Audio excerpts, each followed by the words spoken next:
गच्छामि धम्मं शरणं गच्छामि संघं शरणं गच्छामि।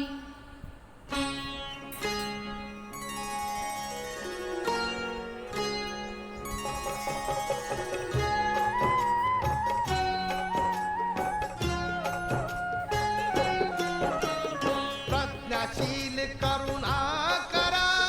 महिमा तुझा पार युगंधरा क्रांतीवीरा वंदन तुला त्रिवार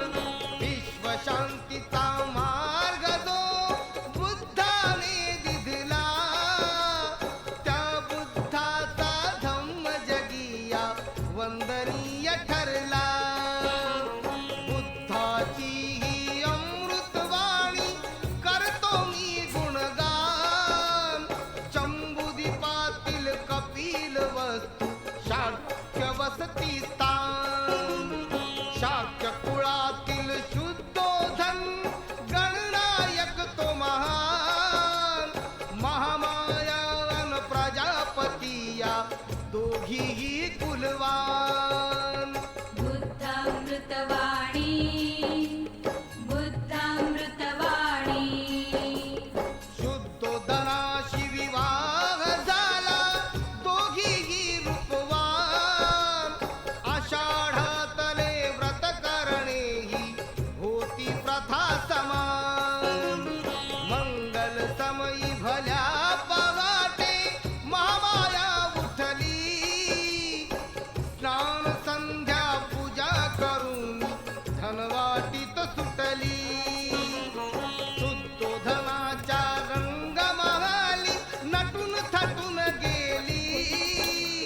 त्या मिलनाच्या रात्री दोघे एक रूप झाली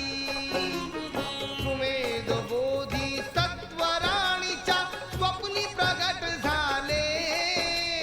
कोटी तुझ्या मी जन्म घेईन असे तिला वदले बुद्धामृतवाणी बुद्धामृतवाणी गर्भवती राणी मग तेव्हा वदली राजाला इच्छा झाली माझ्या मनाची जाव माहेराला त्या स्वप्नाचा अर्थ राजाला ब्राह्मणांनी कथिला पोटी तुमच्या जगतारक तो येईल जन्माला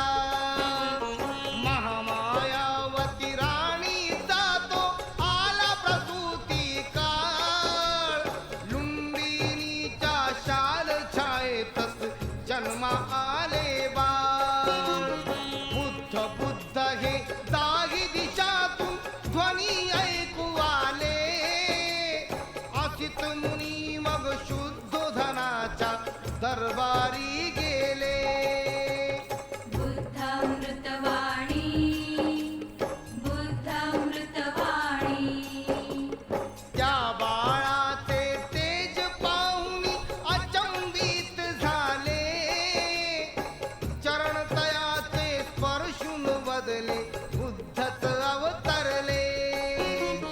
मांडीवरती घेता त्याला अश्रू नयनी आले अनर्थ समजून राजा राणी चिंताग्रस्त झाले या अश्रूचे कारण सांगा मुनिवर आम्हाला भाकीत सांगू नका अशुभते आमच्या बाळाला जग उद्धारक ऐसे बालक तुमचे ठरणार कीर्ती पाहण्या या बाळाची मी तर नसणार